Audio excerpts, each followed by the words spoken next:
Okay, so here's the documents, the Fourier transform 101 that you're going to be able to use when you want to solve exercises. So here you have reminded the formula, that the first formula we saw for the Fourier transform. Okay, so that one. And then you have also the inverse Fourier transform formula. Okay, and now let's have a look at the properties. So don't forget that at each time you might want to pause the video and try to prove by yourselves the properties. These are most of the time quite easy to prove. Most of them rely on substitutions, or well-chosen substitution. Okay, anyway, so let's have a look at that. First property, as usual, good old linearity. Okay, so that just tells you the usual, that the Fourier transform of a linear combination is going to be the linear combination of the Fourier transforms. Why is that? Because of the linearity of the integral. If you write the integral formula, it just comes very directly. Then we have the scaling. So let's have a look at that scaling. So let's see the kind of substitutions we can do. All right, so scaling. Um, we have, what we want to do is to find out the relation between the Fourier transform of a function where we have scaled the variable. That means that we multiply the input variable by some real value a. So let's assume that a is, well, we just need a to be different from 0 to, in order for this to have a sense. So Fourier transform of that's going to be, we want to relate that to the Fourier transform of our function. So let's see what we have. Um, uh, Applying the formula, that's giving you the integral on R of f of a times x e minus 2I pi psi x d x. Okay, so let's do our substitution. We are going to use, let's say, capital X is equal to a times x in order to be able to relate that, as we said, to the usual Fourier transform of f.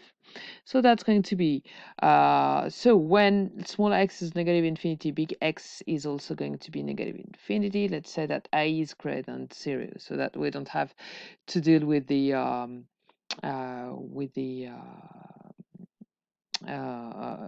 with changing the bounds of the integral. So let's say it's still going to be the integral or of f of capital X e, then minus small x is big X over a, so minus 2I pi psi over a times big X, sorry, and then I have that dx, d small x, is 1 over a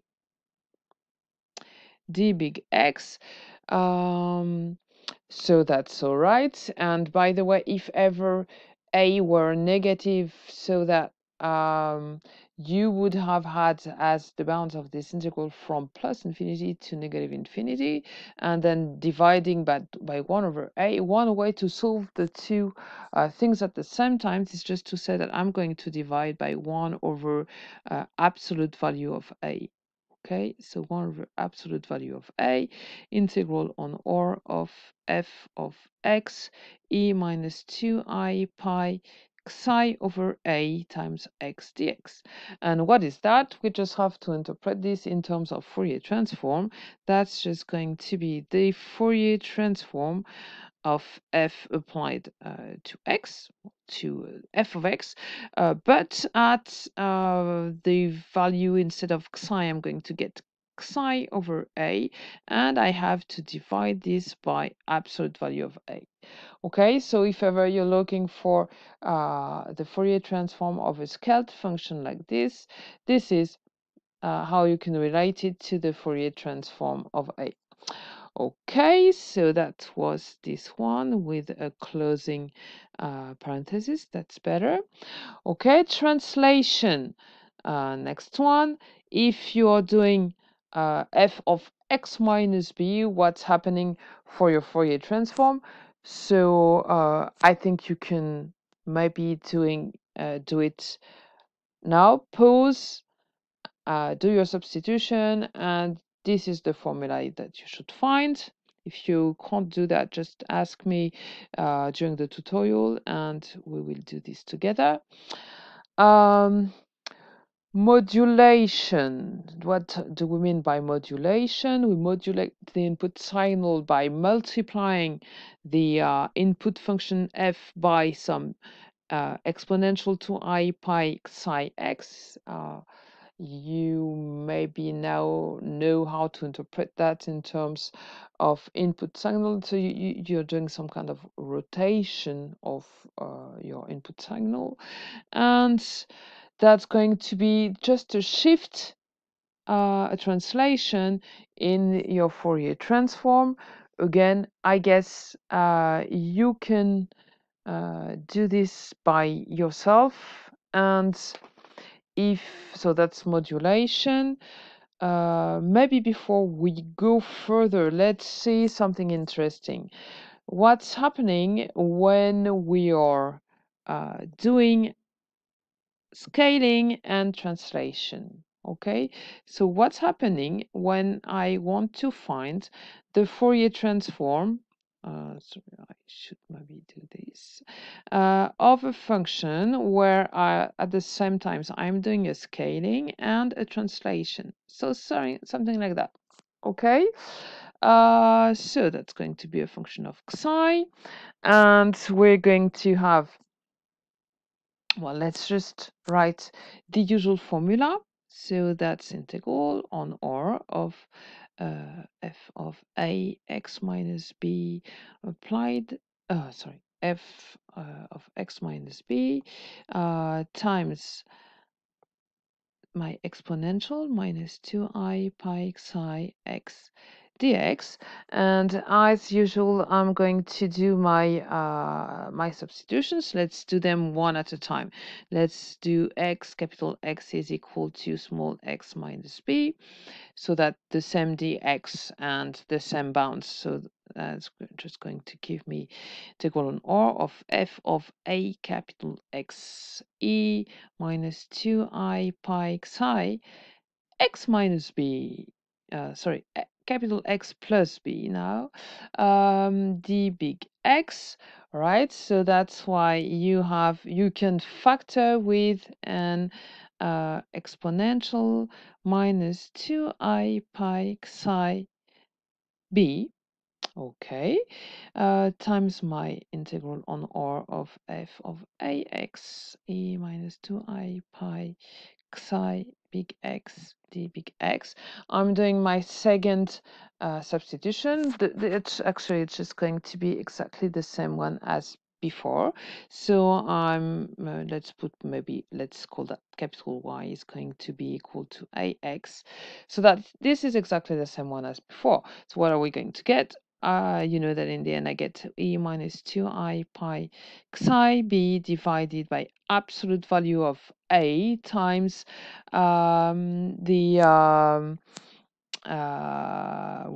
my integral, so f of y e minus 2I pi psi over a capital Y dy. Okay, that's the same substitution as the one we did just before. And now if we interpret that in terms of Fourier transform, that's just going to be e minus 2I pi psi b over a times the Fourier transform of f at point psi over a. Okay, so and if I use the usual notations at e minus 2I pi psi b over a times f hat of psi over a. Right, so indeed we have the two things together. Okay, we have the shifting, the translation that gives you that term, and we have the scaling that gives you this relation. Okay, That's an interesting thing to know how to redo. I'm pretty sure I asked it sometime for a test or an oral last in the previous years. Okay, so being able to prove this property. So that was using both scaling and translation. Okay, what do we have next? Let's see. We have the differentiation. So that's interesting. Okay, differentiation with respect to x. So let's assume that your input function f is of class C1, so it has a derivative. What is going to be the relation between the Fourier transform of your original function and the Fourier transform of its derivative? Well, you see, it's just going to be this one. Okay, so let's uh, do this proof. So differentiation with respect to x. Again, feel free to pause and do this by yourself. So we have f of f prime of x applied to psi, so that's going to be integral r of f prime of x e minus 2I pi psi x dx. Okay, what do we all want to do when we see that kind of thing? I hear you all shouting IBP. All right, so this is what we're going to do. So quickly, that's using u of x is e minus 2I pi psi x. I'm sorry, I really have some problems with my pen. U prime will be then, so differentiating with respect to x, so minus 2I pi psi e minus 2I pi psi x, and we're using, of course, v prime is equal to f prime, and v is equal to f, so what do we have? That's just going to be f of x times e minus 2I pi psi x between negative infinity and plus infinity. Minus minus, that's giving me a plus.